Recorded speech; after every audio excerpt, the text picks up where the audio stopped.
UIC. Freedom the people of Hell yeah. Freedom the people of need. Yeah, yeah. Freedom the people of want. Freedom the people of need. Yeah, yeah. Freedom the people of want. Freedom the people of need. Yeah, yeah. Freedom the people of want. Freedom the people of need. Yeah, Yeah. Real man a road.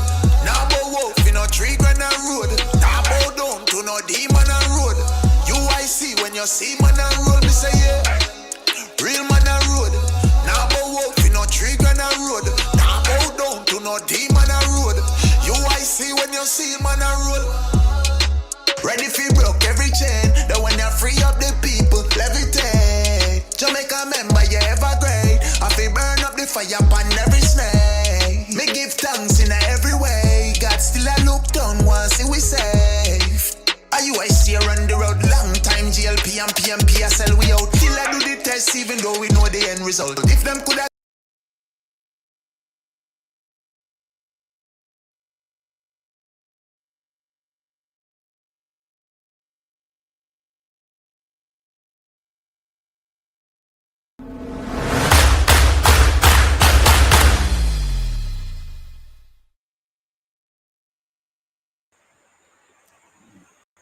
Hello, good evening, everyone, and welcome to another edition of UIC Liberty TV. My name is Joseph Patterson. I'm the president of UIC, and I'm here today to talk with you about our hero, Marcus Garvey.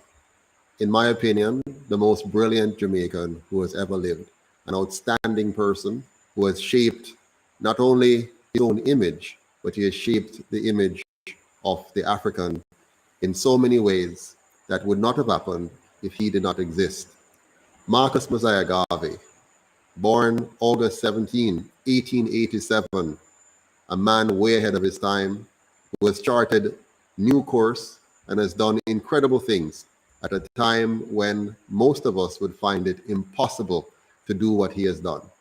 Today, we're going to honor Marcus Garvey by reviewing his history, but most importantly, we're going to make sure that you know the real Marcus Garvey and that you're not in any way, shape, or form misled as to the importance of what he has done and how to interpret it in the context of where we are today in history. It's very important for us to know that the mission of Marcus Garvey lives on even today in the reincarnated form of the United Independence Congress of Jamaica. And I am pleased to be the president of that organization to carry on his legacy and ensure that we achieve the mission he set out to achieve. I wonder if you know what that mission was. I wonder how many of us truly understood what Marcus Garvey was trying to teach us. I wonder if our children in school have any idea of how important Marcus Garvey is. I wonder if the people of Jamaica recognize how far removed we are from his mission and how much we have lost because we have not focused on achieving his mission. Well, tonight I have with me in studio, virtually of course, a number of individuals that are going to help me to share with you the power and impact of Marcus Garvey and the importance of what we need to do now to get back on track and get Jamaica where Marcus Garvey wanted it to be. And not only Jamaica, because Marcus Garvey was bigger than that. Marcus Garvey was for all Africans, wherever you might be. Whether you're in the motherland, or you're in North America, or in the Caribbean, or anywhere at all in Europe or Asia, Marcus Garvey was about building one united Africa of Africans wherever you are. If you don't consider yourself an African and you look anything like me, then truly you have been brainwashed, because Africa is for the Africans and we are Africans. In the same way that England is for the Englishman, and France is for the Frenchman, and Germany is for the German. Africa, a favorite country. And today we're going to begin the process of taking it back. Welcome again to the UIC's UIC Liberty TV, where I am pleased, very, very pleased, to be able to have this discussion with you on the birthday of Marcus Mosiah Garvey. Good night to you all who are joining us right across the spectrum, here in Jamaica and in the diaspora. Good to see you on.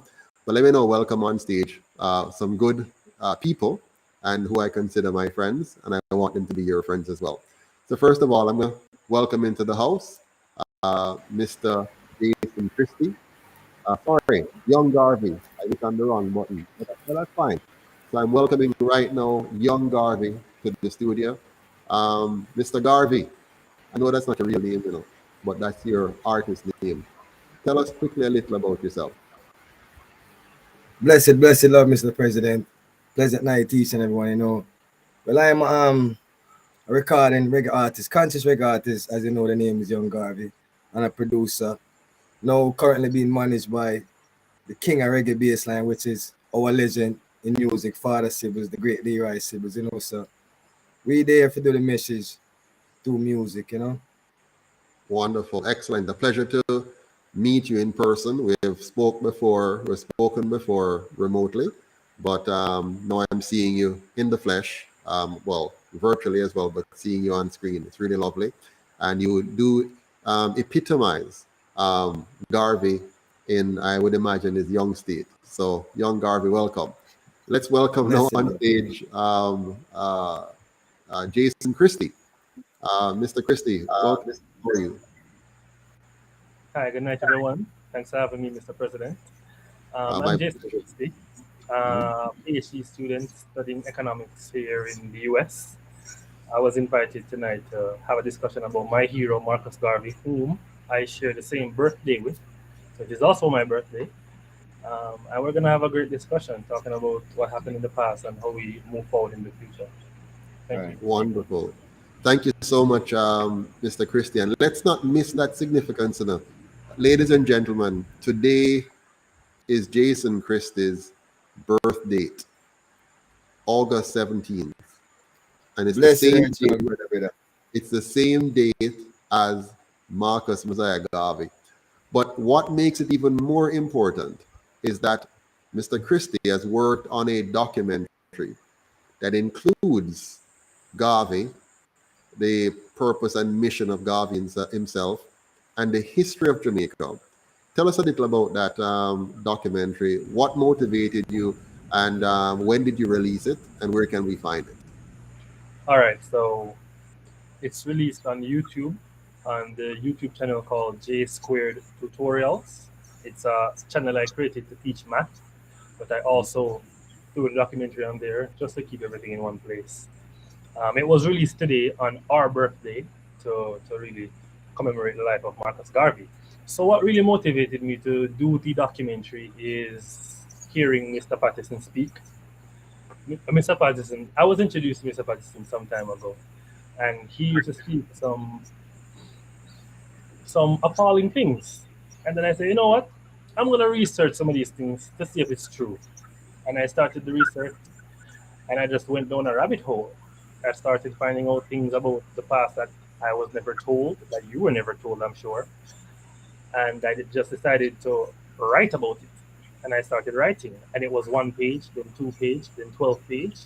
And I was like, yo, this is something great. We make it into something better and share the knowledge with people, because my passion is teaching, my passion is educating, even though I'm in economics, my passion is educating. So yeah, I hear the president playing it in the background. So I just took the chance to create a documentary to educate persons, and hopefully it gets as far as possible. I'm not a YouTuber, but I am an educator, and I love educating, and I hope everyone gets a chance to see it. Thank you. Listen. I'm actually trying to get this video up so I can actually show it. So let me see if I can show that video to you all now. Hopefully I can do it without any glitches. Let's see here. I think I have found it. Here we go, everyone. I hope you can see it here. So that's channel, and it's called J Squared Tutorial. I love this, Jason, the fact that you actually have a space where Jamaicans and anyone can go and learn mathematics, and even as adults, it's a tutorial. but you have taken the time to develop this documentary, and I want to share with people just the trailer so they can be aware of it and see if they can actually go and check it out at some point. So let's play it now. And yeah, there we go. Here we go. Let's dig it up. What if I do that the Jamaica so you see as a result of events that took place ago? And no, I'm not talking about slavery.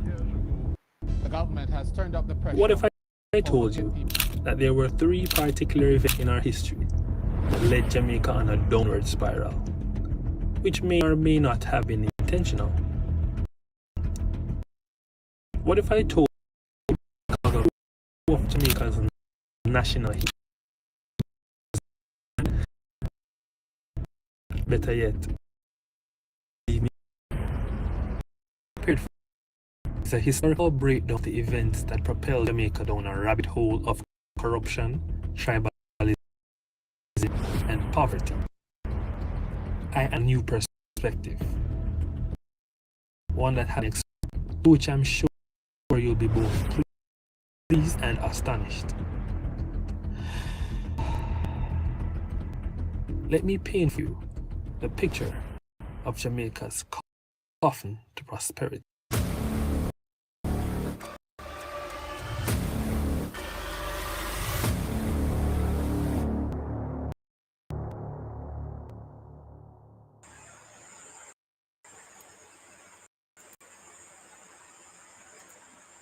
Okay, welcome back. That was really a nice introduction, and I hope you'll now go and watch the full-length documentary. But let me bring back Mr. Christie here for a brief moment. Mr. Christie, what do you hope will happen when a person watches the documentary that you've put together? What do you want to happen to the persons who watch this? All right, so what I want each person who watches this documentary to do is start to think about the stories we've been told growing up and what stories were included, and ask, were these stories excluded purposefully or was it accidentally excluded? And just start to challenge everything we've been learning since we were kids. I oftentimes hear them refer to the Constitution. Constitutional right, here and there. And the Constitution is, to put it bluntly, a poorly written Constitution. But when you watch a documentary, you can make your own inferences. But what I want persons to do is think, to start questioning what we've been told. Even some things you hold true. Was it true? Our national heroes, our Constitution, was it true? Yeah. So really, a big question is, do we actually have a constitution that is written for the Jamaican people to achieve the aspirations of the Jamaican people? Or do we have a document that is written by our colonial masters to achieve the objectives of the colonial masters long after they have symbolically left our shores and made us so-called independent? I can assure you that any Jamaican that takes the time to seriously think about this will realize that what we have is a sham of a constitution, a mockery of a government, and a Jamaica that is totally far from being independent. But let me bring back my good friend, young Garvey, now into the picture. Before I go into a little episode about how Garvey is described by the world generally, what is your impression of Garvey, young Garvey? What do you think of the man?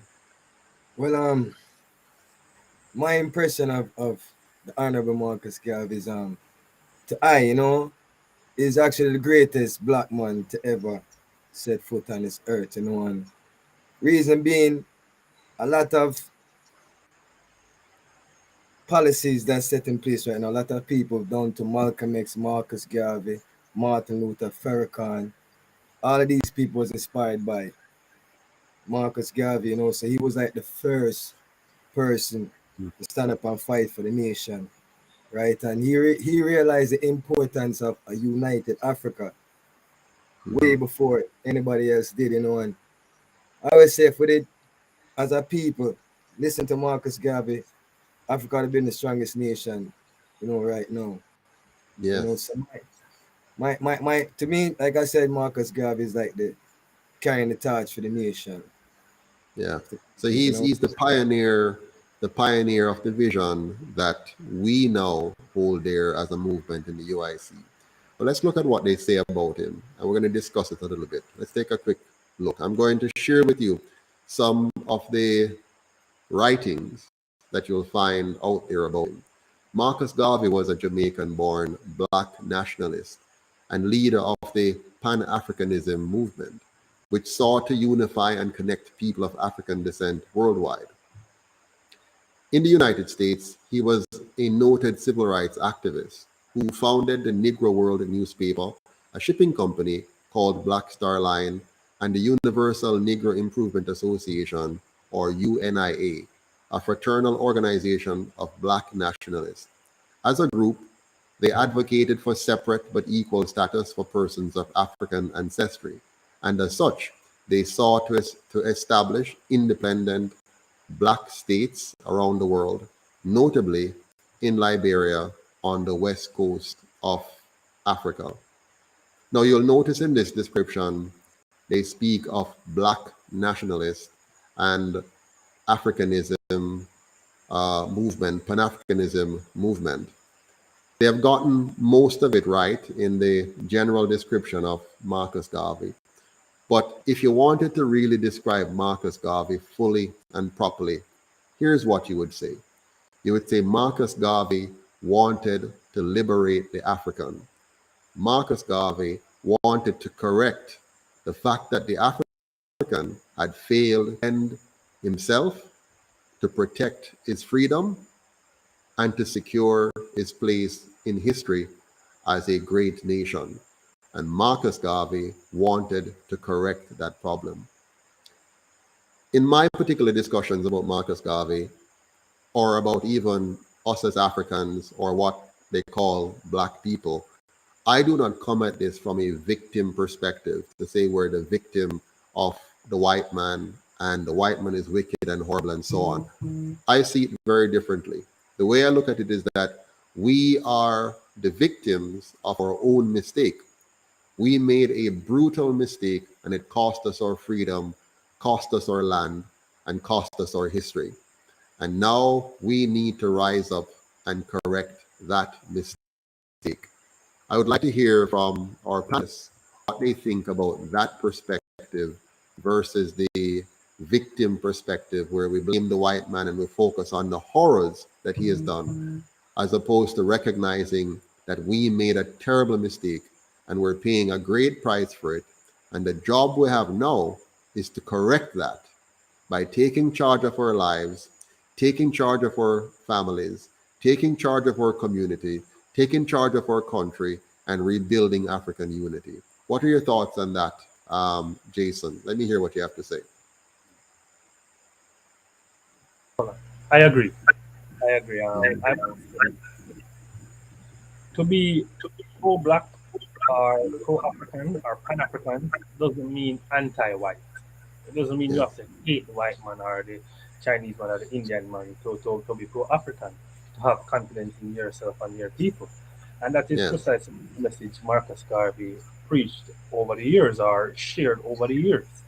He's saying, my people, we, as you have said, we have made a grave mistake in the past, but it's time to correct these mistakes. Hence, he came to Jamaica and started a political party. Yes. Because that's the route that you take when you need to get back the power and the people under one umbrella. You need politics. Persons always slam me for saying, I'm gonna do politics, don't be no politics to me. I'm saying, politics and development are this. You can't have politics, you can't have development without politics. Garvey knew this. That's why he went ahead and created a political party. And I must say, heartbreakingly, that when he ran for office back in, I think, 1929, He actually won the seat. He won the seat. He was the first elected black parliamentary official or representative in Jamaica. The first one. But he didn't claim the seat because he was arrested. He was arrested. But that's a whole other story. But No, it's not a whole other story. It is the story that we want to yeah, let yeah, yeah. Jamaicans understand. So I never We knew want, that. So yeah, we want them to understand that he was Marcus Garvey. yeah, Go ahead, he yeah. was Go ahead. arrested for whatever reason. And back in those times, you had to claim a leave of absence from your political duties in order to receive the seat when you come back. And he didn't get a leave of absence. So they declared the seat vacant. So the seat that he won was declared vacant until the general election, I think in 1930 or 1931 or 1929 or whichever day. The years aren't that clear to me right now. It's already documentary, by the way. You can go take a look. But we have to understand that politics, it has been given such a horrible stain. It has been given such a horrible stain by the colonial masters and the colonial parties. It has been given a horrible stain. But Well, they have, it is the way to develop a nation. yeah, Politics. they have. I'm going to let young Garvey come in now, but what they have done, they have they have effectively made it so that the African in Jamaica have come to disdain politics as something you should stay away from. And it has therefore preserved politics for the worst of us. So the worst of us are involved in politics. Those who understand that this is the way that they're going to be able to enrich themselves at the expense of the majority, they get involved in politics. And they're involved in politics for just that, to enrich themselves at the expense of others. And they're succeeding. They've succeeded now for 78 years. Now, Marcus Garvey was arrested because he was elected and they needed to get rid of him. So they found trumped up charges and arrested him. In the same way that on September 22nd, we had a peaceful demonstration and the government sent their legal criminals, that they legalized these criminals and sent them to arrest me in the hope that they would break me and break the movement. Then they have also extended the trial date as long as possible so that they can try to cripple me, so that in the process, I will not be able to compete in the elections and they will get another free pass. The question for us is, how long shall they kill our prophets while we stand aside and look? Yeah? yes, How sir. long? How long shall we allow them to do this? The only way they can be stopped is not by one man, but by a mass of men and women. And that is why Marcus Garvey created a movement of over 4 million men and women around the world. But they still beat him because those men and women were not strong enough. They did not have the kind of stamina, the kind of commitment that they need. And which is why in the UIC now we have to make sure that we have men and women who are strongly committed to the cause, who can stand up even when they take me out. But let's get back on track, because we're talking about Marcus Garvey. But if we do not learn from, in fact, here's how Marcus Garvey said it. I love the way he said, a people without the knowledge of their past history, origin, and culture is like a tree without roots. A people without the knowledge of their past history, origin, and culture is like a tree without roots. And when we fail to understand, let me tell you something about history. If you do history in school today, it stops at 1962 for the most part. You go and look in our textbook. The history stopped at 1962. They do not explain to you in detail, showing cause and effect relationship, what has happened from 1962 to today, nor do they explain to you what really happened between 1944 and 1962.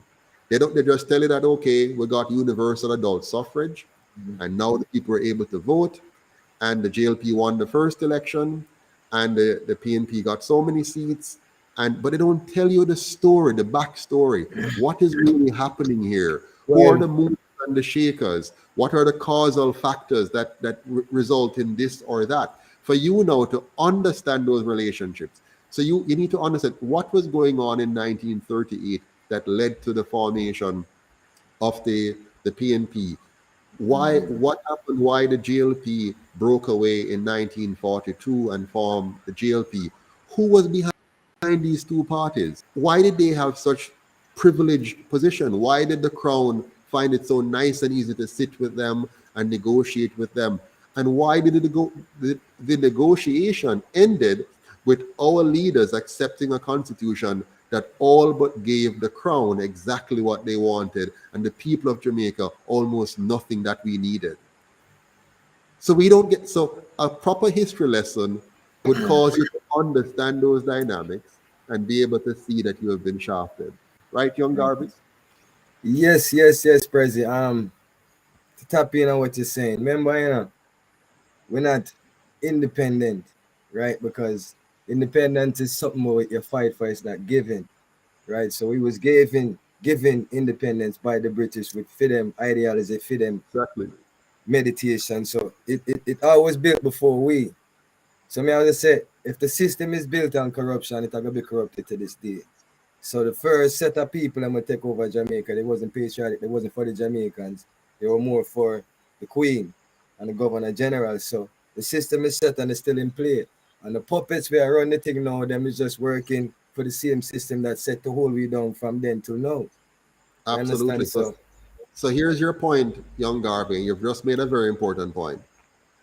So even though right now the Prime Minister and Governor General just declared that today will be made Marcus Garvey Day, which incidentally was announced right after I announced that we should make today Marcus Garvey Day. Right after I announced it, they put that out, right? But they had it in the works because they know where we're going. They know where the UIC is going. And they want to take away all of the talking points and try to own all the things we're talking about without giving us what we're talking about. So watch me now.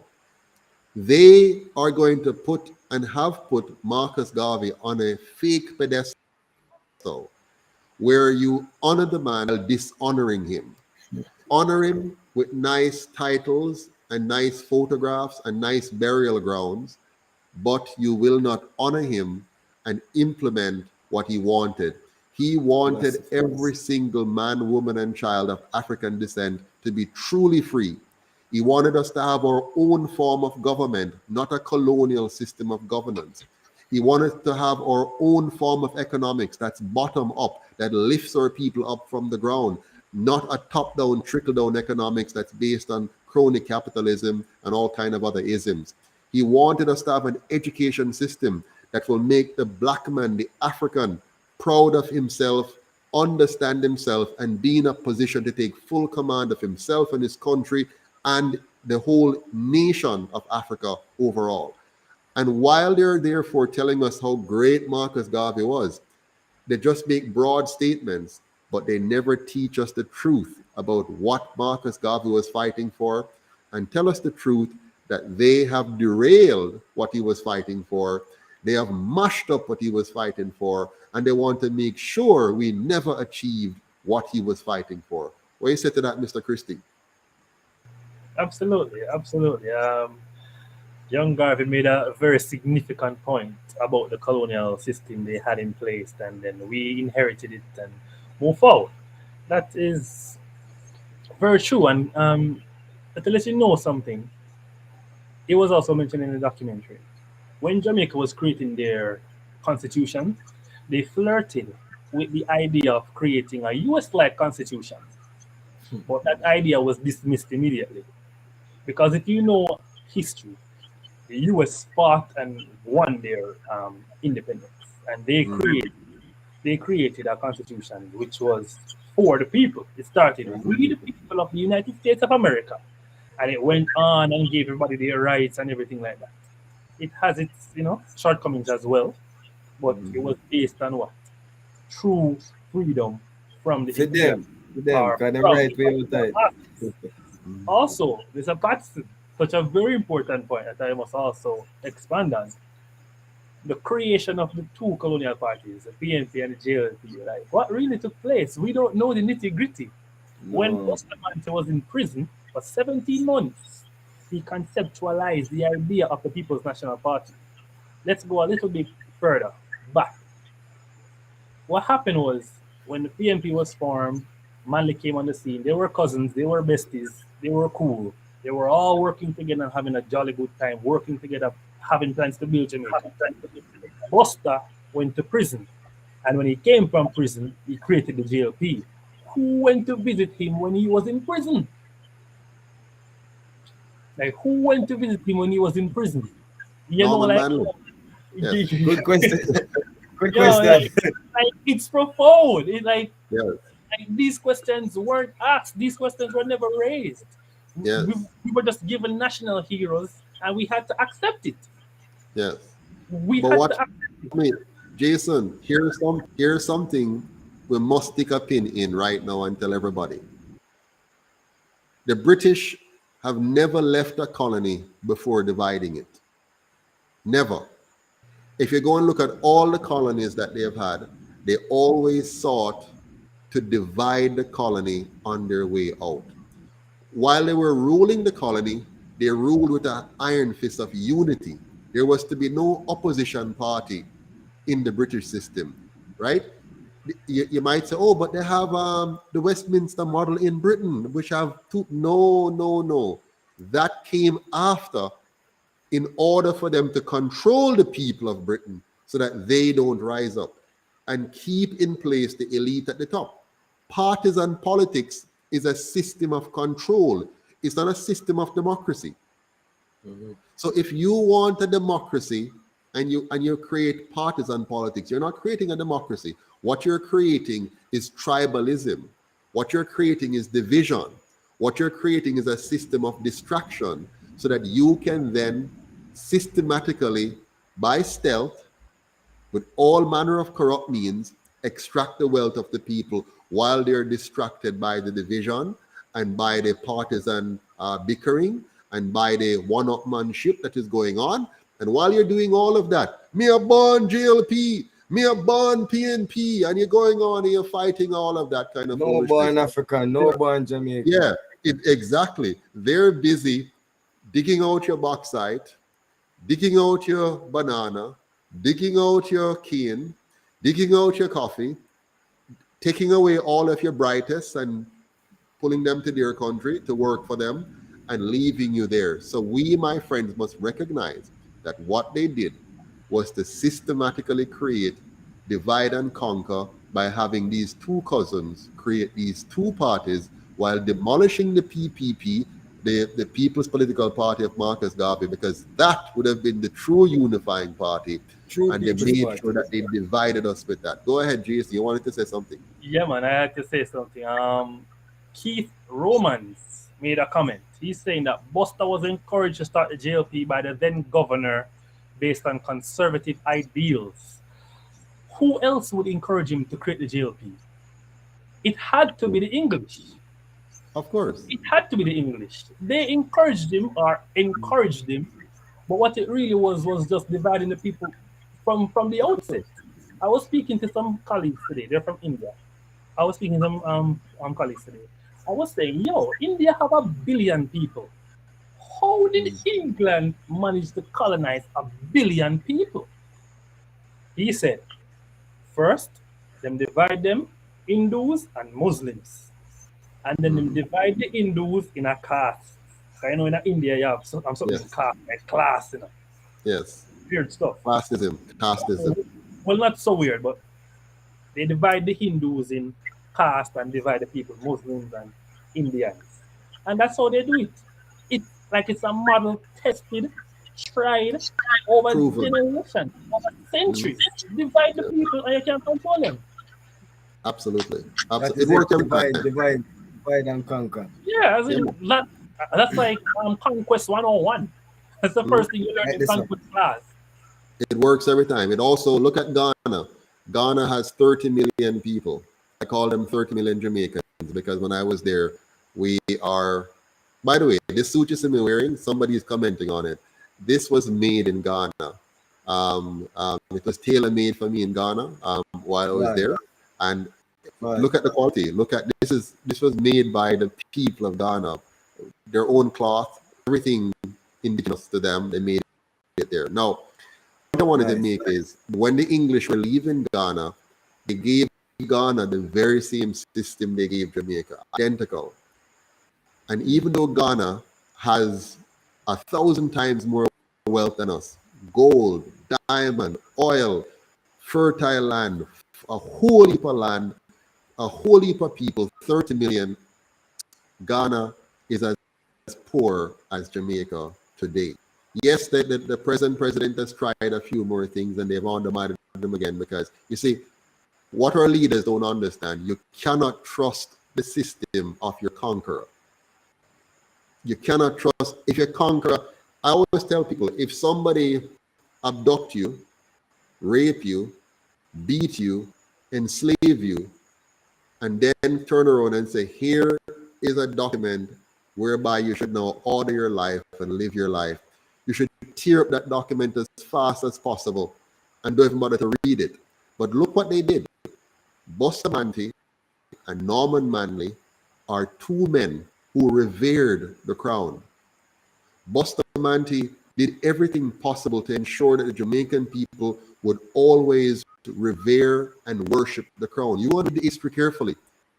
He has never, it was very hard for him to ever say anything negative about the crown. He would blame the local governor and say the local governor is doing something bad. But Her Majesty the Queen would never do you anything bad. You must love the Queen. And that is why when they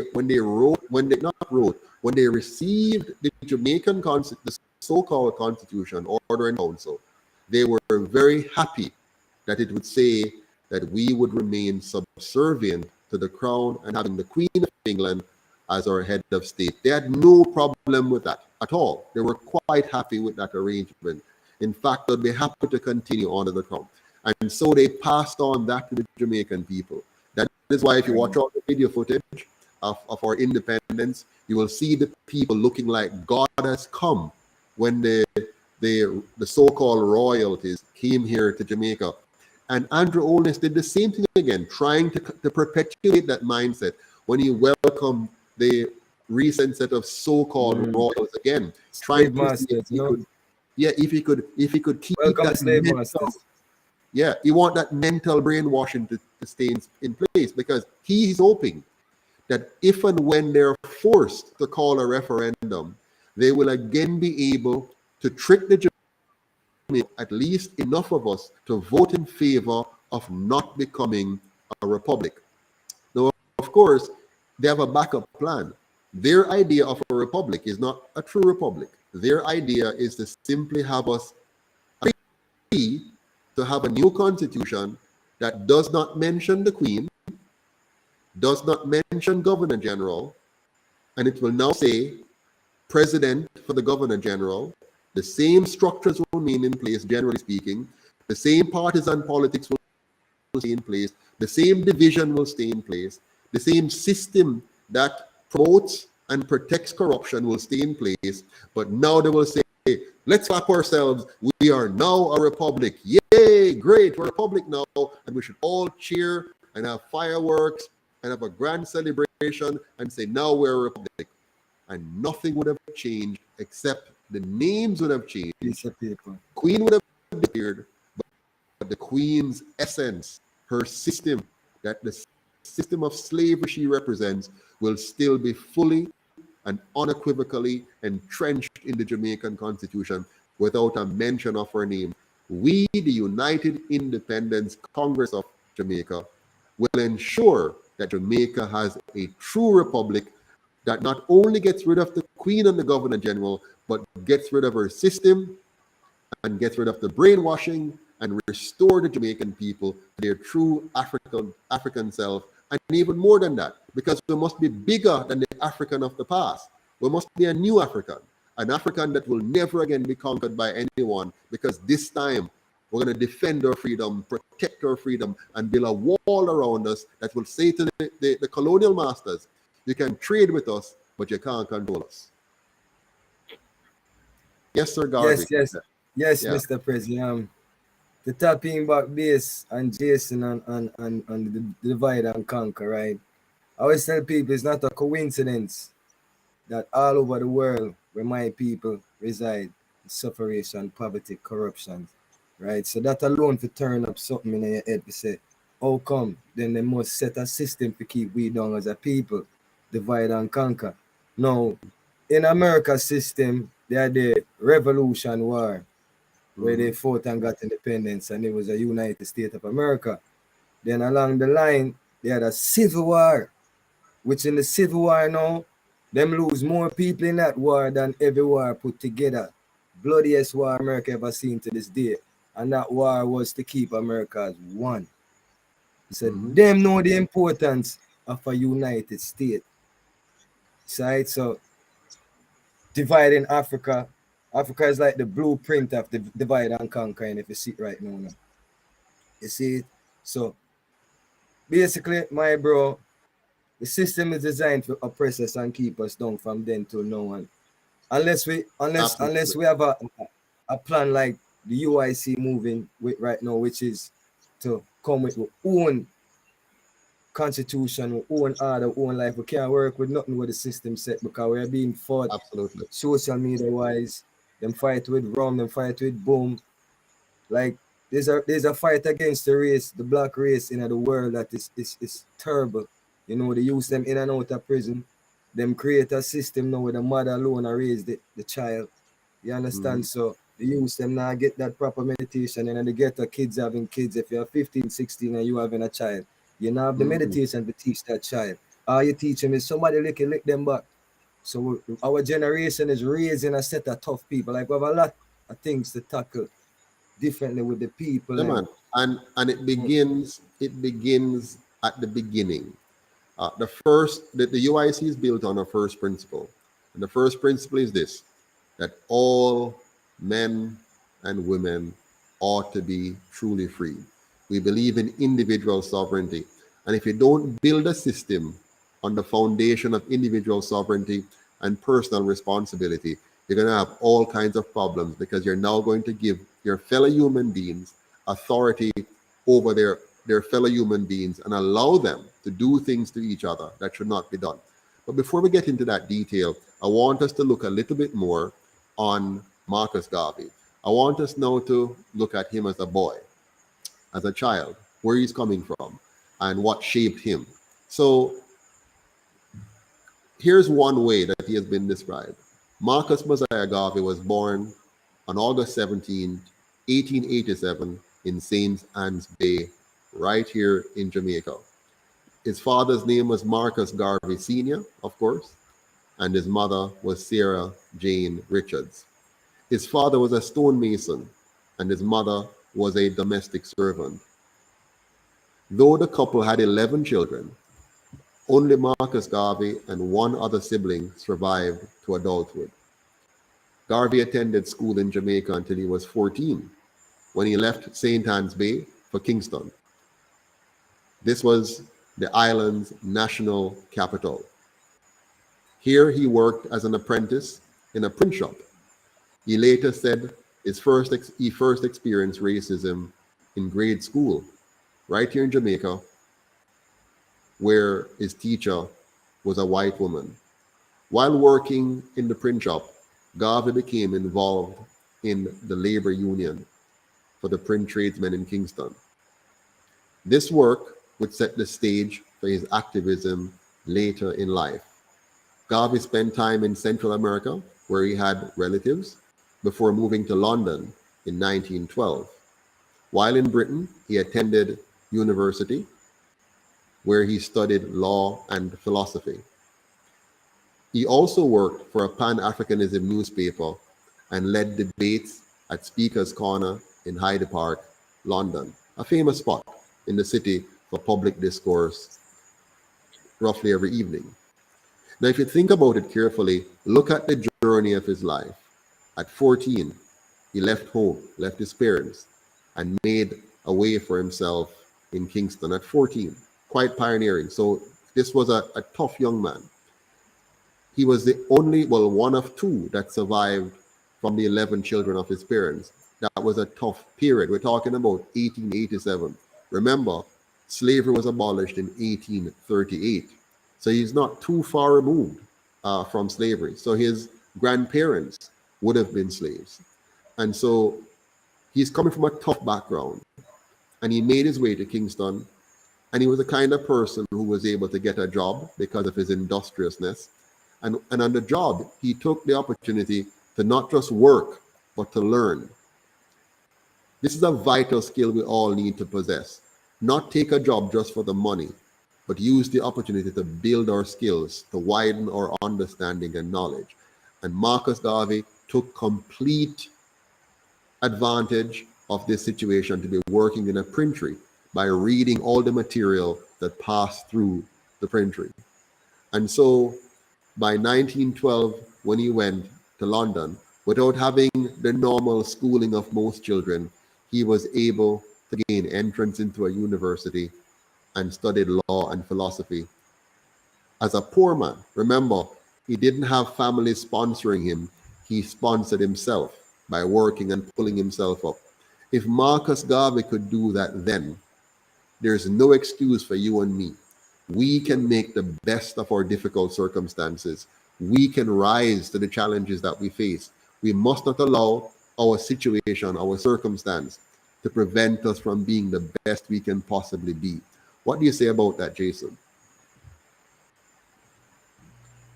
Absolutely. Marcus Garvey was a different kind of human. Different breed, man. Different kind of human because he was relentless. He was like a bloodthirsty wolf. You couldn't tell him no. No. You couldn't tell him no. And if we today could get even half of that tenacity and grit, the African community would be thriving.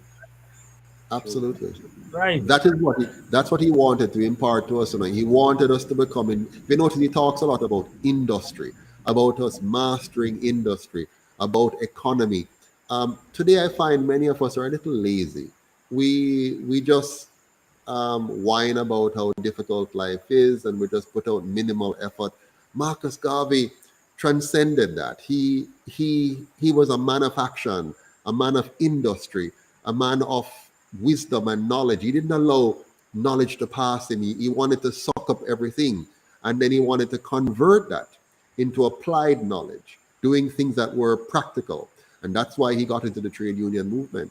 And that is why later on he'd be able to build all these business enterprises among the 4 million members that he would attract to the UNIA. Young Garvey, what do you say to that? Applause to Marcus Garvey, right? He done it without social media, without a phone, right? How great is he, right? To have millions of followers across the world just by word of mouth. That means that the word was that powerful that it had to be spread, So, like I said, Garvey had the blueprint, Absolutely. And everybody will say with that blueprint, either them frame them, them kill them, and them get them out. Because it's easy to become. Absolutely. Natalie is saying here, Natalie Mulling, she says, Mr. Patterson, they're copying. They're taking all your ideas, sir. Stop giving it to them and let them come up with their own solutions. I'm not going to stop, and I'm going to tell you why I'm not going to stop. The people of Jamaica have lost trust and lost faith in politicians.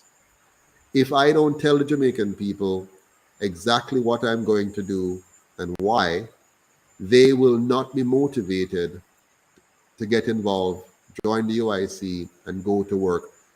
I have to educate them that yes, they're going to copy what I'm saying, but they're not going to copy what I'm going to do. They're going to copy the words, they're going to copy the phrases, they're going to copy the ideas, but they're not going to implement them. They have had 78 years and they did not implement what I'm talking about now. They've had 100 years of Marcus Garvey's ideas, and they have not implemented them up until now. So if they never did it then, we know they won't do it now. So your job, my good lady, Natalie Mullings, your job, my job, our job, is to make sure we convince our mothers and fathers and brothers and sisters and neighbors and co-workers and enemies and friends that they cannot trust those two parties, and they now need to turn their attention, volunteer, join, and donate to the UIC to make us the government. That's the only way. We can't win this by hiding our ideas. We have to win this by sharing our ideas, pooling our resources, meager though they be, and use that meager resource that we have. Because when you bring one cocoa together, you know, it full the basket. So if 1 million Jamaican give $1,000, that's $1 billion you have there. You understand? Right? So listen, we can come together and make this happen. Let us not be afraid of what our enemies will do. Let us be afraid of not doing what we should do. Let us make sure we do our part, because if we come together, if we unite, the UIC symbol, you see the hands coming together, if we join hands together with our time, with our talent, with our treasure, join hands together, nothing can break us. Not all the money in the PSOJ organization in the hands of the oligarchs can stop us. Not all of the money that America can print can stop us. Not every single dollar from the European Union cannot stop us. If we decide here today and now that we're going to take back our country, they can't stop us. The only way they can stop us is if we, the people, decide that we're going to continue to sit on the sidelines, wish, hope, and pray, praying to Allah, praying to Jesus, praying to Krishna, praying to whoever, Haile Selassie, and hoping for something. No. If you serve the true and living God, you will know this. There's a reason why I'm giving you a brain. There's a reason why I'm giving you hands. The reason why God give you feet. If you never wanted to use them, you wouldn't get them. So if you sit down and hope, wish, and pray for something to happen, you are going to lose. Look at your life. If you were to get up and say, I'm going to hope and pray that my personal economic situation is improved, what are you going to think happened to you? I met a fellow the other day. His name is Mr. Harper, not Douglas Harper, another Harper. Douglas is our good communication specialist. But Mr. Harper, a member of the UIC, he goes out every day and he sells more than 500 bottles a week or a month. A month. He sells 500 bottles of his own produced juice every month. He has a old car that he just bought the other day. It's still leaking a little bit. And his wife, and he has 3 more employees. He started out as one man with a wonderful woman beside him. I know him have 3 staff, and now they're selling 500 bottles of juice every month. Okay? Now, the only way for him to do that, he's a Christian, he believes in God, he prays every day, but he had to get up, make the juice, discipline, create the label, mark it, go to people and tell them about it, and go and sell his juice. Otherwise, he would have sit down there and pray from morning until night, and not one bottle of juice would sell. The same thing for the UIC. If we want a new and better Jamaica, if we want the United Independence Congress of Jamaica to become the government, to give us the safe, clean, and orderly Jamaica that we want, if we want a Jamaica where every one of us can live, earn, and retire with dignity, if we want a Jamaica that's built on good governance, that eliminates corruption, if we want a Jamaica based on individual liberty and personal responsibility, we are going to have to get up and stand up and fight for our rights. No other way. No wishing not to do this. No praying not to do this. We have to get up. What are you doing? Are We as you the telling people. everybody? Are you going out? Are you organizing? Are you donating? Are you raising funds? Marcus Garvey did that. That's what he did. And that's what created 4 million Africans around the world as members of the UNIA. And of course, we know the CIA's, it was called the Bureau of Investigation back then, which became the FBI later. They got rid of him. But we must make sure that doesn't happen. But Mr. Christie, tell us about the episode there with the federal, what they call him now? They were the Bureau of Investigation under this man. What name? That wicked fella there, the one that led that unit. What name again? The FBI in the US? Yeah, man. Put Edgar. What name Hoover. that? Hoover. Hoover. Yeah. Oh, Yes. J. Edgar Hoover. Yes, man. Tell me about what him do to Garvey now. All right. So they incriminated him, of course. They incriminated him, and unfortunately, other black leaders and black activists at the time also colluded and joined forces to get him out. So they arrested him for mail fraud. I didn't do much investigation as to what mail fraud was, but I'll tell you. Let me tell you what it is. Let me tell you what it is. tell me what it is. So the man went out and said to people, "Listen, we want to build this business, the Black Star Line," and him do a postcard or a poster, and him put on it a ship, and said, "This is what we want to do," and went around and got people to give money towards doing this, and send it in the mail, of course. And so they use the law, a bad law that they concocted, that they put in place to control the people, just like how we have laws now, and I'm going to tell you more about it. So they use a law which they put in place now, knowing that they will use that law when it suits them to get rid of the black man from getting money. If the white man wants to sell shares, the system worked for him, so he can sell millions of shares. Remember, Marcus Garvey started this thing called crowdfunding. He was doing a crowdfunding exercise. Okay? And so they do the crowdfunding exercise. He made a pamphlet, and it said, "How we're going to do this?" And they put a ship on it, and they said, he put a ship on it before him buy the ship. That was misleading. You understand? And so they say he committed mail fraud by soliciting funds through the mail on false pretense, which was not true. And then they gave him an unfair trial, and of course, the rest is history. And the man was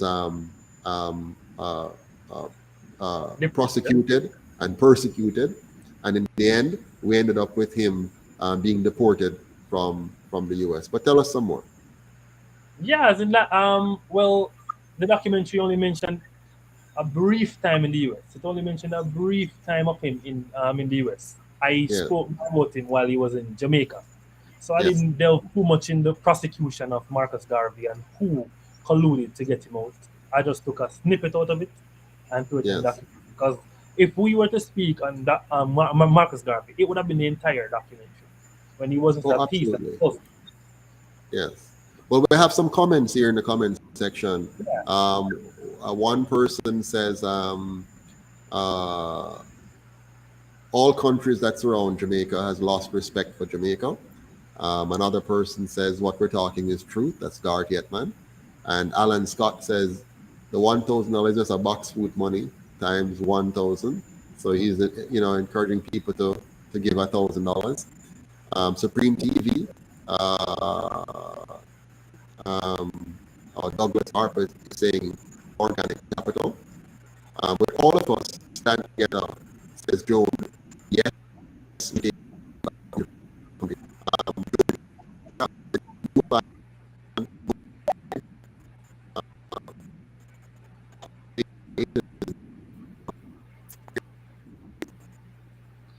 Yeah, I kind of freeze. Yeah. Kind of freeze.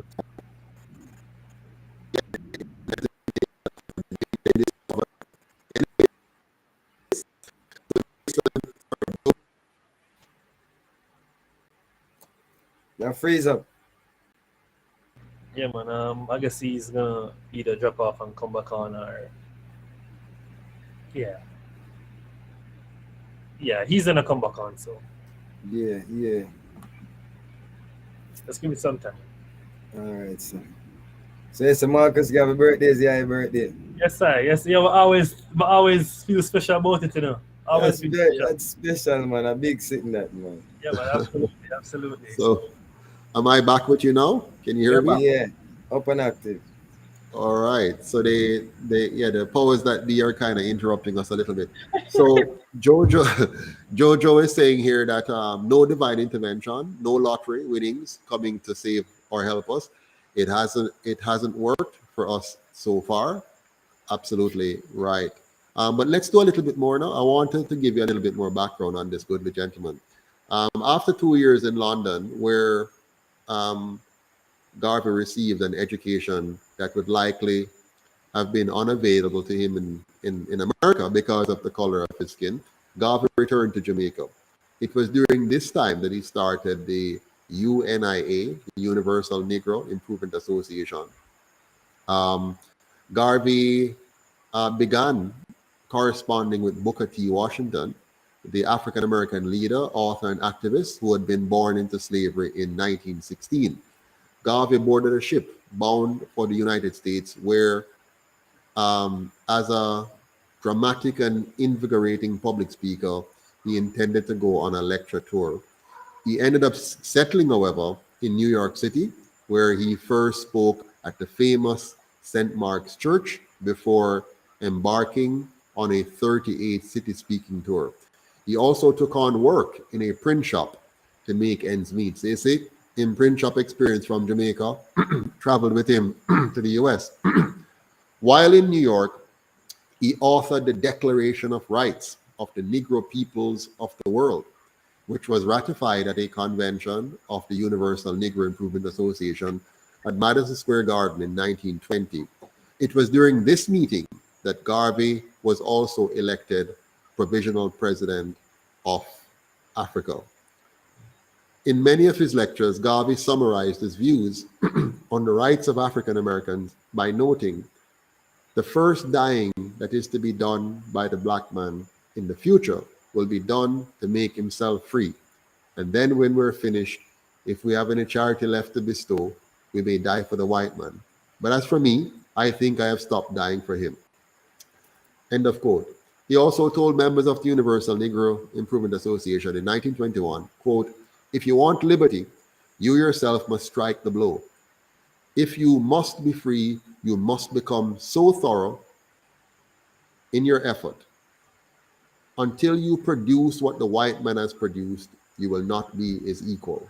Now, this is a powerful statement, because what Garvey is saying, we must not be dependent on the white man. You might recall one of his quotes also said, "Any leader which leads his people to depend on another country is a leader who will lead those people into slavery."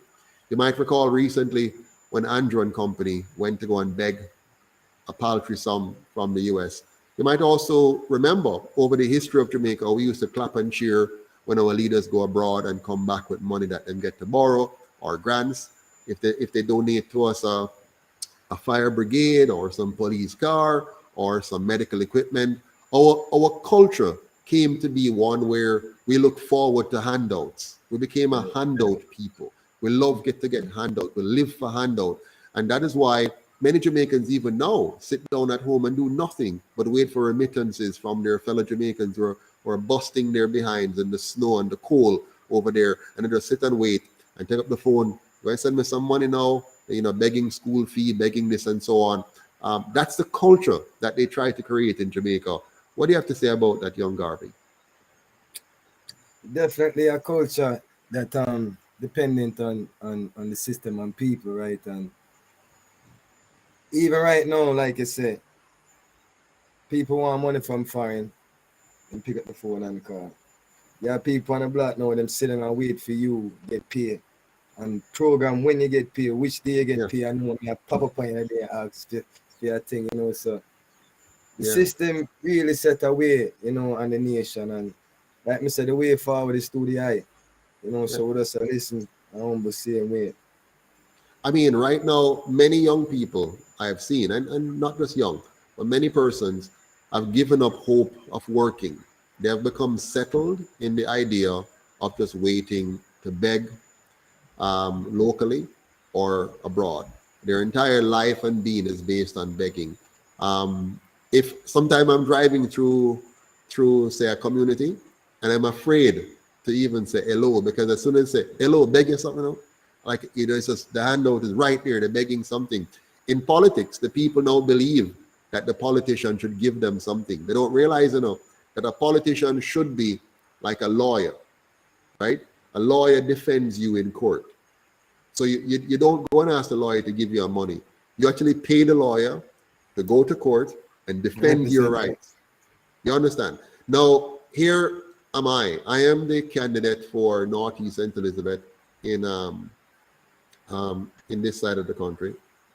And I tell my constituents that I have nothing to give them.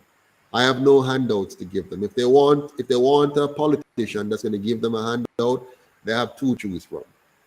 If they want a politician who is going to give them a hand up, empowerment, teach them how to earn, even lend them money so that they can use that money to earn, provide them advice. Like I give free advice. I mean, I give advice that's worth millions of dollars to people for free. You come to me with your business ideas or your small business that is needs to be expanded or developed, and I share ideas. I explain to you things that I am paid thousands of dollars for elsewhere.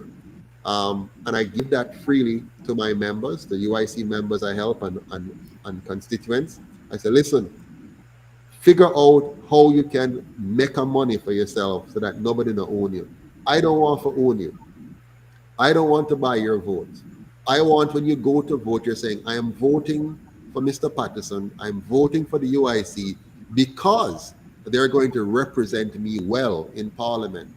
Because when them finish, I'm going to have a safe environment, a clean environment, an orderly environment, so I can be my best self. I can produce to my maximum potential because it will now be a safe space where we can do that enough. I can invest with confidence because when I invest, we know somebody not going to get on my business. Yes, sir. Go ahead. I noticed, Mr. President, I noticed a lot of youths with 10, 8, 7 subjects. And them not nothing. And the youths them now were more pick up a trade or have an entrepreneur spirit is succeeding over them. Because school kind of don't teach them that after all these subjects is still on you to have the garbage drive there. You understand? So we need some teaching of the youths them because it really to me hurt me heart and I come there in the street, strange sound on my base. I live there no more, but me always there. So I deal with the youths in particular. We at a culture stage, so if you notice a lot of the youths them are becoming insane. Like mentally it's sick. And when I was growing up there wasn't so much sick youth. So why are the youths them getting so sick now at a young age? What kind of stress they're taking up on themselves? Like they have no hope. They have the system we have now, right? Has created a Jamaica where you can't see how you're going to make your way because the laws and regulations are designed to work against you. The only people in the laws here work for are people with money. So if you have money already, if you're in the money tree, if you're a part of the connection with the money, so if you're connected to the politicians who have the money, who are getting it from the PSOJ oligarchs and through the tax dollars, or if you were born into it, your family already have a substantial mean, then you see a way out. But otherwise, the system here is designed to block you. So you have to work overtime. You have to really put out a lot if you're going to make it here. When I left Jamaica and went to Canada to live at the age of 23, which incidentally is the same time that Marcus Garvey left. It's around the same age that he left Jamaica. When I left and went, I was shocked how much easier it is to do business. And I was already an entrepreneur here. I was running a company here already. I was doing quite well. I borrowed my first $30,000 back then. That was a lot of money from a bank called Neutral Bank. It's now defunct and gone. But I got my first loan from them, and I got it through connections. If I tell you what happened, I was running a teaching program for adults where many of the persons working in the banks at the time didn't have the degreed qualification, and the system was changing and they needed to upgrade themselves and so on. So I built a program of adult education to help adults to matriculate, to qualify for the jobs that they're in and to move up and so on. So I taught a lot of adults, particularly business, math, statistics, and that kind of stuff. And so one of the persons I was teaching, she happened to be a bank manager. And so she said, Joseph, what are you doing? And this is so valuable. This is so important. She saw the number of students I had classes at Only Childhood and Kingston Technical and UTech running, and I hired teachers. I wrote my own program. I designed a learning tool, which was, it was called, it's a method of learning where you can teach yourself. So I write the material so you can teach yourself and not be fully dependent on the teacher. And so that was going very, very well. And so she saw that methodology and saw what I was doing. I had a lot of students on different campuses. And she said, listen, man, I am willing to stand surety for you to get this money to buy yourself a Pentium computer. And that's how I got my first computer, $30,000. Paid it off within 3 months and got another $30,000 to borrow and expanded accordingly. So when I left here, I was already an entrepreneur. But when I landed in Canada, I just took off because the system there was so much easier. Everything that took days and weeks and months here took minutes and seconds and hours. You understand? It's always quicker, always easier. And I said to myself, suppose we have that in Jamaica, where everything for the small man, you want to start something, you want to do something, bam, bam, bam. All the answers are here. You can get there quickly and move ahead. If we can do that in Jamaica and make this place, by the way, in Canada, I didn't have to go to any politician. I never had to knock on any politician's door. I never had to send any email call. I could do everything without ever having to get in touch with any politician. Now, I said to myself, if we could ever turn Jamaica into that, where the politician is not interfering with the people, where the systems are clear, transparent, straightforward, and without any form of corruption. You didn't have to go pay anything special to get this or to get that. If we can do that here in Jamaica, I know that with our creativity, with our determination, we'll just blow off the lid in terms of our ability to produce and grow as a country. And that is the problem. Our very government has become the enemy of the people in this country. What do you say to that, Mr. Christie? Totally agree. As you know, I'm here in the US, and just the fluidity with which you can get things done. Crazy, because a simple thing like tracking the bus. Yes. A simple thing like tracking the bus. Like a no-brainer. But it's going to cost our government $50 billion to implement a tracking system in the bus. Or 20 billion or 30 billion. I'm like, yo, just give me 2 Pakistani, I'm going to build the app for you. Absolutely. We don't need $50 billion. Just give me 2 Pakistani or 2 Indian. Listen, I'm going to build the app for you. in the first year of the UIC, the first year, you'll be able to take up your phone and you say, okay, I want to travel somewhere in Jamaica. And on your phone, you'll be able to tell when the next bus or taxi will be at which location. And it will tell you how long it will take you to walk from your house to that point to get the taxi or the bus. And when the bus or taxi come, it will not have more people than the capacity is allowed. It will be clean and it will be quiet. And you'll be able to travel from one part of Jamaica to the next in the shortest possible time because the road will be free of potholes. Now, I know they tell us it's too hard for that to happen, but guess what? The government of Jamaica takes in some $900 billion a year. They take 45% of our GDP.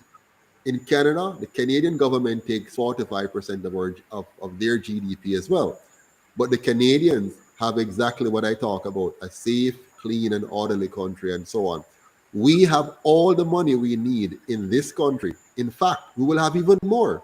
When the UIC changes the economy so that all of our young people are employed, any person who wants a job will be able to have one. When we do that, our GDP is going to double. In no time, you're going to see a magnificent trajectory simply by us allowing our young people to actually create and produce and get into the workspace. But I digress. I want to quickly go on to something else. Garvey established the first U.S. chapter of the UNIA in 1917 in Harlem and began publishing the Negro World newspaper. Soon, his speaking engagement took on an angry tone, they say. No, the man wasn't angry, no. It's just so the man talked because the man is passionate. He questioned how the United States could call itself a democracy or a free country when across the country, people of color, as they call them, were still oppressed. So Garvey started to highlight the need for the U.S. to stop being hypocritical. By 1919, he and his associates set up the shipping company Black Star Line under the auspices of the Universal Negro Improvement Association, which by then had grown to include more than 4 million members. Not long after the Black Star Line had purchased its first ship, the SS Yarmouth, which he christened the SS Frederick Douglass, the company began its African Redemption Liberia program with the idea of establishing a nation on the west coast of Africa for African Americans or those who were born into slavery or were the descendants of enslaved people. Garvey was married twice. His first marriage to Amy Ashwood, who was a fellow activist in the UNIA, and that ended in a divorce in 1922. Later, Garvey married again, Amy Jakes, and seemed to like the Amy, who was also, who was also active in the social cause. The couple had 2 sons together, Marcus Messiah Garvey III and Julius Winston Garvey. Now, you would see that Marcus Garvey backed up his rhetoric with real work. Together with the efforts of those who worked with him in the UNIA, he was able to kickstart the Black Star Line. He was able to begin the process of having Africans in America and around the world reclaim their soil in Africa. He himself never made it to Africa, incidentally, but he started the process of the Back to Africa movement. Now, Back to Africa for Marcus Garvey did not physically mean everybody returning to Africa. He wanted our minds to go back to Africa. He wanted us to see ourselves as Africans. He wanted us to own the African continent. He wanted us all to belong to Africa, even if we live across the diaspora. And most importantly, he wanted us to seek freedom, liberty, not equality. Seeking equality means that you see yourself less than. Less, yeah. So when you talk about equality, it means you're saying you're less than and you want to be equal with the whites, so they're superior to you.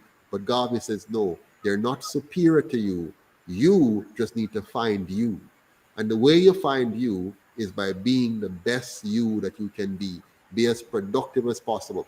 So here's what they did to us. While they get rid of that thought process of Marcus Garvey, they kind of get us to move toward the Martin Luther King idea, where your goal is to be the little black boy and the little white girl holding hands and saying, free at last. That's not what Marcus Garvey wanted.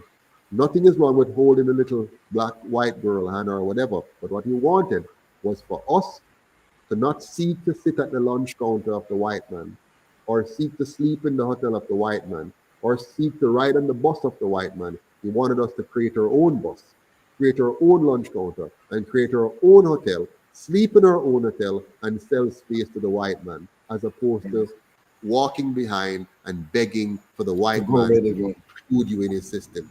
Now, Rosa Parks caused a beautiful thing to happen when she decided to no longer sit at the back of the bus. Rosa Parks sparked a boycott that was then led and picked up and led by Martin Luther King. And so we're going to boycott the bus system, the white man bus system in the USA. Now, when they did this, what did the black man do? What did the African do? The African American do? They created the first Uber system in the world. And they started now to create their own local transportation system and boycotted the white man bus. What did the white man do? He realized that by Doing what he did, he has empowered the black man to seek his own solution and build his own independence in that one moment of building his own Uber system. So they quickly said, we're sorry, you may come and sit on our bus again. And what did the leaders do then? Instead of saying to the people, hold on, we just We're build not the on them Uber. bus. Let's keep our Uber system. Let's fully formalize it and make that now our mode of transportation. The licky leader them led the people right back on the white man bus so they can give him the bus fare again and continue to build this bus. My people, I am begging you, let us boycott the white man bus. Let us boycott the bus of their political system. Let us say we will never again vote to ride on the bus of PNP or JLP. We'll never again allow them to trick us, to vote for them to continue to drive our country into the ground. Let us come off the bus. Let us drive our own bus. Let us build our own Uber. And that is the UIC. Why am I saying this? Because the UIC is the party that you get to own. You own this party. When you donate to this party and you vote in this party for who you want to be your president, who you want to be your vice president, who you want to be a general secretary, who you want to be your candidates, when you make that decision and you're funding us and you own us and you own the agenda that we're putting forward, then when we're elected, we must do what you want us to do. The other two parties don't have to do what you want to do, because no matter what, they're always going to get the money of the PSOJ oligarchs to buy your votes again in the next election. So they will placate you, they will do little things to make you feel nice, but they will never do what the UIC is going to do. Here's what the UIC is going to do. I want you to look at a few things. Gentlemen, bear with me. I want to just run through a few of the things that the UIC is going to do. Number one, we're going to give you a constitution that fully protects our individual and collective sovereignty. Number two, we're going to give you a government that protects the right of every citizen to their life, their liberty, and their property rights. Number three, we're going to give you a safe, clean, and orderly society to empower every individual, every family, and every community. Number four, we're going to convert the police force into a police service that practices community policing and is equipped with the skills, the equipment, and the compensation necessary to be efficient and effective at preventing and solving crimes. Number five, we're going to give you an environment where every citizen can live, earn, and retire with dignity in their own country. Number six, we're going to give you a justice system that is accessible to the poor and that is responsive to the needs of every single citizen. Number seven, we're going to give you a community. In fact, all communities must look, must feel, and must smell like a tourist destination. Number eight, we're going to ensure proper nutrition, proper education, proper health care, and proper housing for every single child, because we're going to invest in children, because we know that our greatest asset is our human asset, our human resource. Number nine, we're going to bring in a work fair program to help everyone, even adults who are past the stage, to ensure they can have employment, find gainful employment in one industry or the other. So instead of welfare, we're going to have work fair. If you are down on your luck, we're going to find a job for you. Number 10, water, food, and energy security using modern permaculture and organic farming technology. Number 11, diaspora absentee voting rights. We're going to make sure that once you're Jamaican, no matter where you are, you'll be able to vote in every Jamaican election so that you can fully contribute to nation building. We believe that the diaspora is the key to Jamaica's future as well, because you have learned more, you have built up experiences, you have also built asset, and we need to roll out the red carpet so you can come back to Jamaica or stay where you are and contribute fully to Jamaica. That means also running for office, even if you're an American citizen. Number 12, nationally elected president as head of state and head of government. Number 13, county elected vice presidents, Cornwall, Middlesex, and Surrey, to represent the people. Number 14, parish elected senators. Instead of having senators being appointed by partisan leaders, we're going to have senators elected by the parishes. Number 15, MPs must reside in the constituency that they seek to represent, feel the pain of the people, and represent the people. Number 16, ministers of government cannot be senators or MPs. They must be subject matter experts, people who are qualified and competent and can truly carry out the job of their task.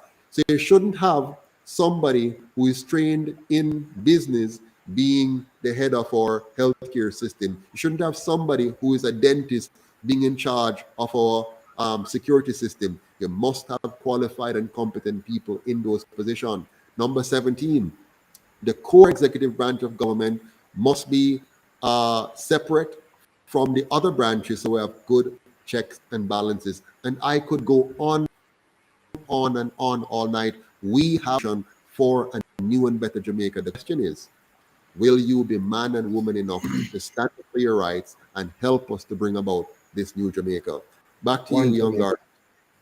Create a one Jamaica system, because, all right now, Jamaica is divided. You have PNP, you have Labour, right? And you have Jamaican. Yes. Jamaican Africa, like we, you and I see representative, right? And absolutely. No, the system set like this, you know. Why people so die-hearted PNP and die-hearted Labour, right? You know, because when Labour right win, Labour right get most of the opportunities. The road job, them get to do it. You look a street of fixed, the street they get fixed. You can't actually drive down a road and say the road I must never vote. The road I must PNP to how the system set. You see it, so the difference between that system, why the system is so evil is, all right, you in the United States of America, Democrats and Republicans, don't matter which party win, the whole country get the same opportunity. Absolutely. So you don't have an election where gunshot like a bus where you get dance involved and people involved and no say if our party win our road work or we get that. And the system can't create, so brother. We need one Jamaica family. So if people understand the way forward, they'll listen to the press. You know, cause facts is facts, you know. Facts is facts. Thank you very much, young Garvey. Jason Christie, you're man. I have to touch on some really good points you made, as in you list out your manifesto basically. You just list out the manifesto. Like it, love it. No, I really love it. But two things that really stuck with me is the one that you said, if you live in a community, you have to, if you want to represent a community, you have to live in the community. Which is very profound, because you have to identify with the pains of the people. I don't know how you can be a representative of Norwood, one of the most violent community in Jamaica, Norwood, and you live in Northbrook. Exactly. Where's your motivation? No. Where's your motivation? Another thing is so the Prime Minister need to come off where him live and come down and live where the people live there. Of course, come live amongst exactly. But another thing that you mentioned, and this is my pitch when I'm telling anybody about the UIC, this is my pitch. Yeah. The one where you say, hey, we separate politicians and the government. Let the politicians be like lawyers that defend us to the state, and the government feel like.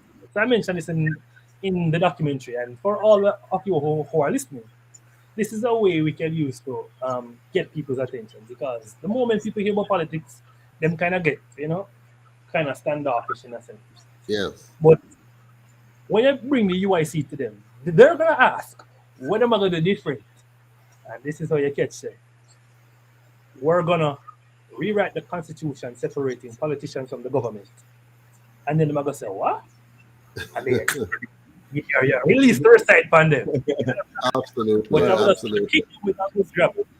You understand? And I must say, on my journey supporting the UIC, I've been called, some pretty unfortunate things. I've been called, educated dunce. If I have 5 degrees and I support the UIC, and I don't have 5 degrees, by the way.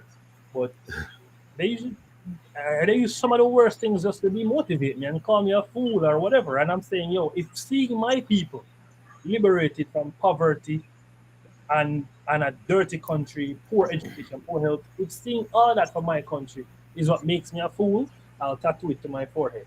Good night. Absolutely. I cannot understand how an informed person, an intelligent person, could possibly want to continue with the system as is, except that they are connected to the gravy train, or they truly are not intelligent at all. I also can't see this one troubles me a lot because I have a Christian background, and it troubles me a lot to think that a person would say that they are a follower of Christ, and which means that they want to have the character of Christ.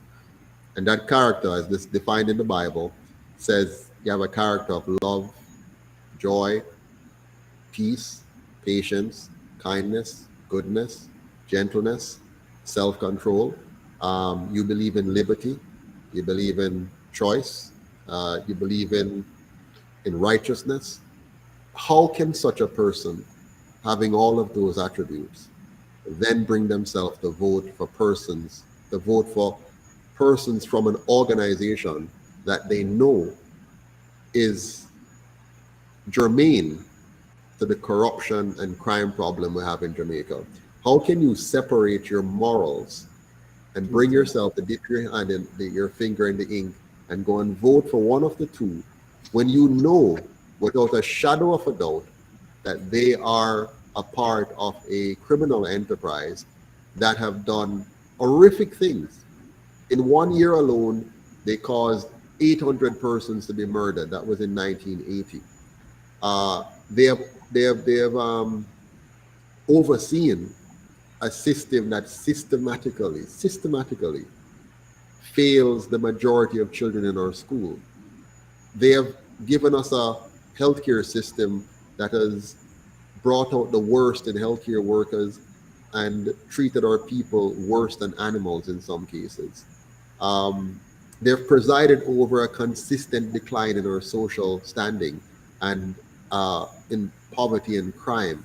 Now, I can't see how any person from any faith, because all the faith that we know of, whether it's Rastafarian, Muslim, or whatever, they teach you that you should love, you should care, you should want what's best for others, and so on. How can you then bring yourself to vote for this? I can't.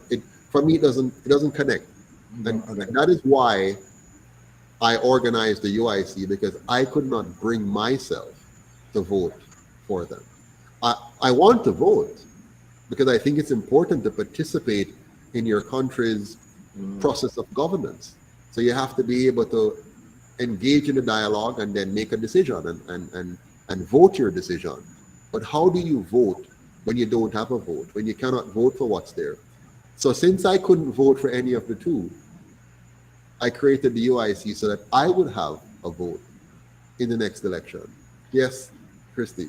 And I must say, while you're saying this, I must say, I also tried to create a political party, but I had no idea what I was doing. So obviously, it came to nothing.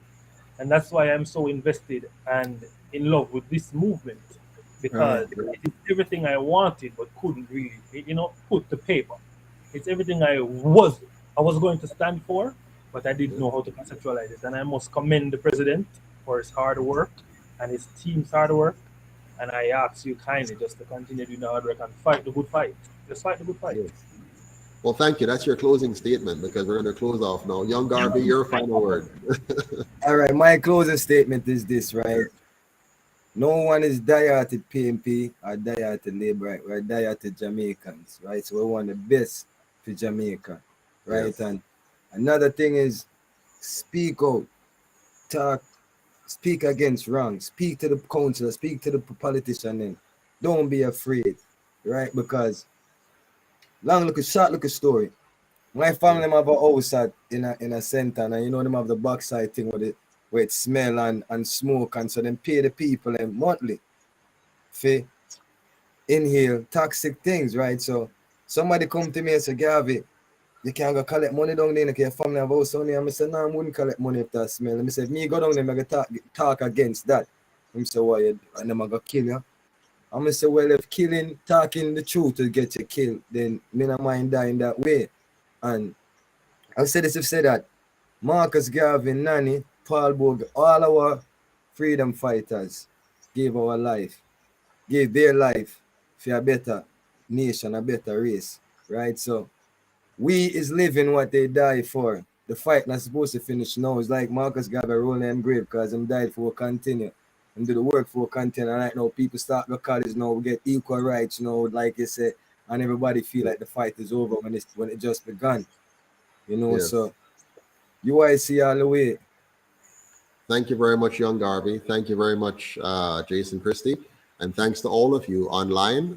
Thank you for your kind words, JMH, Paulette Scaly, I think it is, Supreme TV, Jojo. Really appreciate all your wonderful comments and your encouragement. I want to say a quick shout out to some of the teammates who have made all of this possible. Our beloved chairman, Mr. Winston Wright, over there in Westmoreland. Our beloved General Secretary, Chase Neal, who is really running the operations right now and doing an excellent job. Our beloved Treasurer, Naika Williams, who's making sure that all of our monies are accounted for properly. Our beloved Vice Presidents across the 3 counties, Cornwall, Middlesex, and Surrey, Kenrick, our good friend, Mr. Moore, and Daniel, Captain Burke. I want to thank also our First Lady, Charlotte Masado Patterson, for standing by me, with me, and even sometimes before me.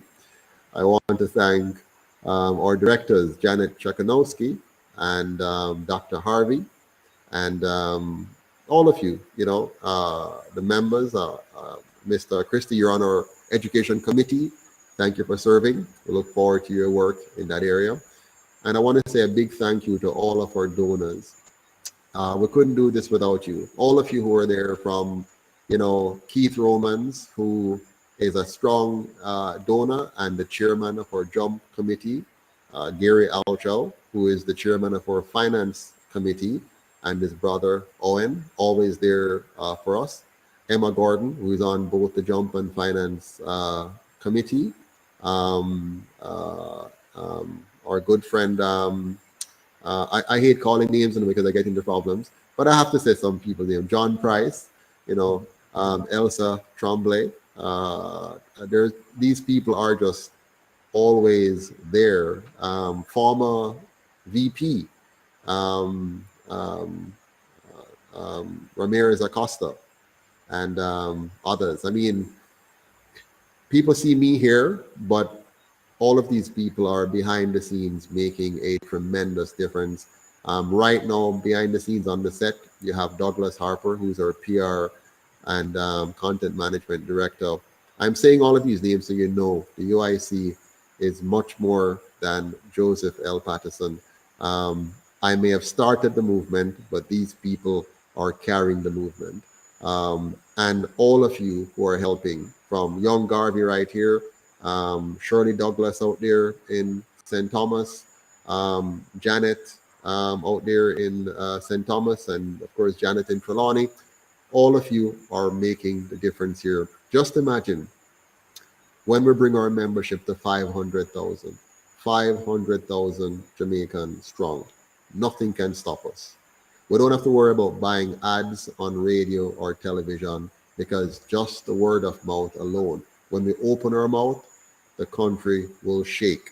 We can do this, guys. We don't have to be afraid, because we don't have the millions of dollars that the PSOJ oligarchs will give to these parties. We don't have to be afraid that the powers that be in the colonial masters realm, who will be saying, we don't want this for Jamaica. We don't have to be afraid of them. All we have to do is join hands together. One Jamaica, stronger together. One Jamaica, stronger together. All we have to do is just join hands. Together, nothing can stop us. They stopped Marcus Garvey, but he came a long way before they stopped him. The UIC is the reincarnation of the UNIA. The UIC is the next leg of the relay that Marcus Garvey started. He's the starter, and we are going to be the finisher. One Jamaica, stronger together. Have a good night. Until next time. One Jamaica. All the best.